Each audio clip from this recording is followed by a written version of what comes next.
अस्सलाम वालेकुम, मैं हूं मैमुना फार्मासिस्ट और आज मैं एक नई वीडियो लेके हाज़िर हुई हूं। आज मैं आपको बताने जा रही हूं डिस्परीन के फ़ायदे और नुकसानात। वो ख़वातीन जो डिस्परीन को टॉपिकली या एक्सटर्नली अपनी स्किन पे एज अ वाइटनिंग एजेंट के तौर पे यूज़ होती हैं, क्या डिस्परीन एक वाइटनिंग एजेंट है भी या नहीं, क्या डिस्परीन फ़ायदेमंद है या नुकसानदेह है, तो इसके बारे में तमाम डिटेल मैं आज आपको देने वाली हूँ, इसलिए वीडियो को एंड तक ज़रूर देखिएगा। सबसे पहले तो मैं डिस्परीन पे अभी तक नहीं जाती, पहले मैं ये बताना चाह रही हूँ कि हमारी स्किन फेयर कैसे होती है, वाइट कैसे होता है, या हमारा जो स्किन की टोन है वो किस वजह से होती है। हमारी स्किन के अंदर एक ख़ास किस्म के सेल्स मौजूद होते हैं जिनको हम कहते हैं मेलानोसाइट्स। ये जो है वो मेलानिन बनाते हैं। मेलानिन एक ख़ास किस्म का पिगमेंट होता है जिसकी वजह से हमारा स्किन का कंप्लेक्शन बनता है।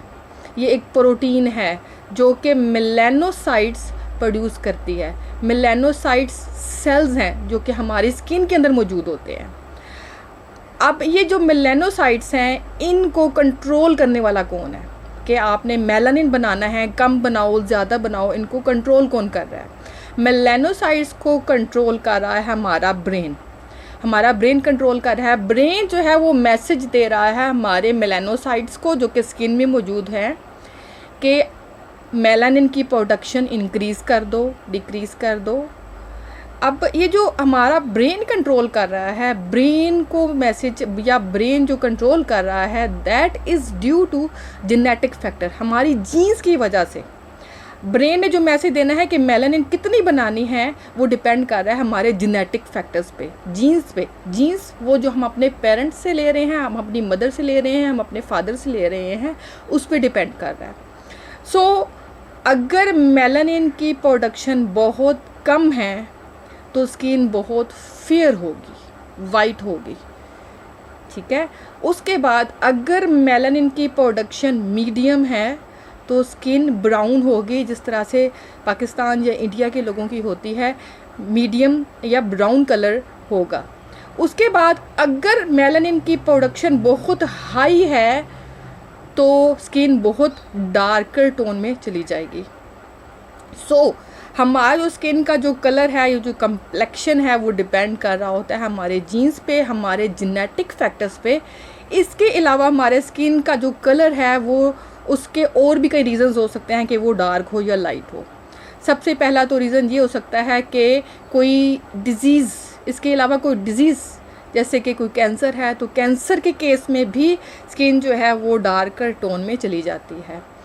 इसके अलावा एक्सपोजर टू सनलाइट, वो लोग जो धूप में काम करते हैं उनका जो स्किन का कम्प्लेक्शन होता है वो डार्क हो सकता है एज़ कम्पेयर टू वो लोग जो घर में बैठे हुए हैं जिनका सन का एक्सपोजर कम है। क्यों? क्योंकि यूवी रेडिएशंस भी हमारी स्किन के अंदर जो मेलानोसाइट्स हैं उनको स्टिमुलेट करती हैं कि मेलानिन की प्रोडक्शन ज़्यादा कर दो।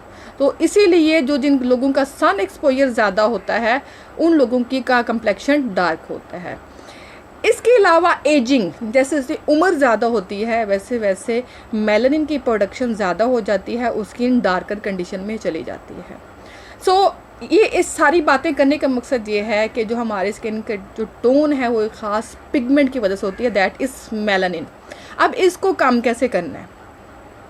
क्या जो डिस्परीन है जो इसको हम स्किन पे अप्लाई कर रहे हैं, क्या ये मेलानिन को कम करती है या नहीं करती?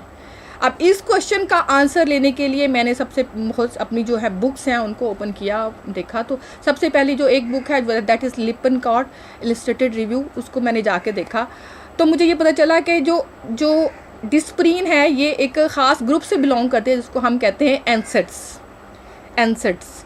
अब इसके यूजेस पे जब मैं गई तो सबसे पहले एक ख़ास मुझे यूज़ मिला, that is external application, topical application. तो टॉपिकल एप्लीकेशन में मुझे मिथाइल सैलिसिलेट और सैलिसिलिक एसिड इनके यूज़ मिले कि ये टॉपिकली स्किन पे अप्लाई किए जा सकते हैं, अवेलेबल है। लेकिन कहीं पे भी मुझे डिस्परीन का यूज़ नहीं मिला कि वो स्किन वाइटनिंग एजेंट के तौर पे यूज़ होती है।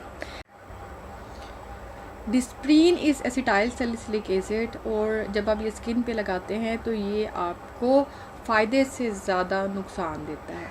डिस्प्रीन के जो यूज़ेस हैं वो एनाल्जेसिक है, एंटीपायरेटिक है और एंटी इन्फ्लेमेटरी है। मींस कि ये दर्द के लिए यूज़ होता है, इसके अलावा सूजन के लिए यूज़ होता है, एंटी प्लेटलेट है, ये हार्ट के पेशेंट्स में यूज़ होता है, लेकिन टॉपिकली जो है वो ये वाइटनिंग एजेंट के तौर पे यूज़ नहीं होता।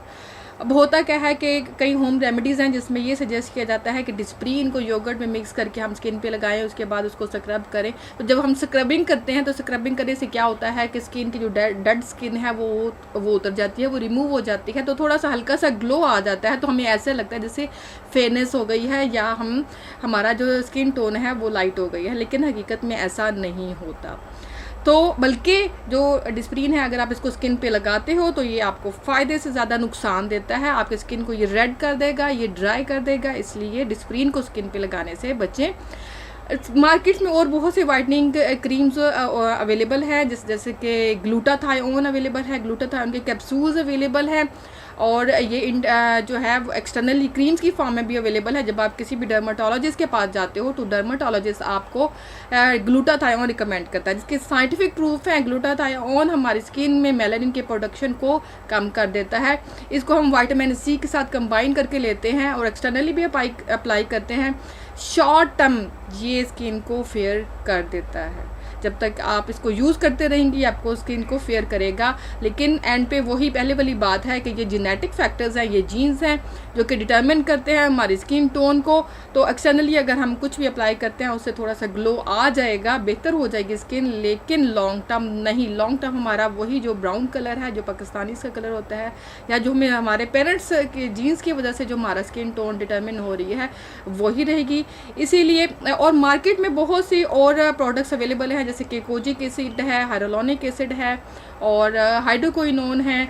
ये वाइटनिंग एजेंट के तौर पे यूज़ होते हैं और बहुत सी आप नेचुरल इंग्रेडिएंट्स को यूज़ कर सकते हैं स्किन के ग्लो के लिए, लेकिन डिस्प्रीन को स्किन वाइटनिंग एजेंट के तौर पे यूज़ नहीं किया जा सकता। और इसमें जो आपका स्किन का कम्प्लेक्शन है आप उसी में ही बहुत खूबसूरत है, आप उसको मज़ीद खूबसूरत बना सकते हैं। अपनी स्किन का बहुत ज़्यादा ख्याल रखें। इंशाल्लाह नेक्स्ट वीडियो लेके फिर मैं हाज़िर होंगी, तब तक के लिए अल्लाह हाफिज़।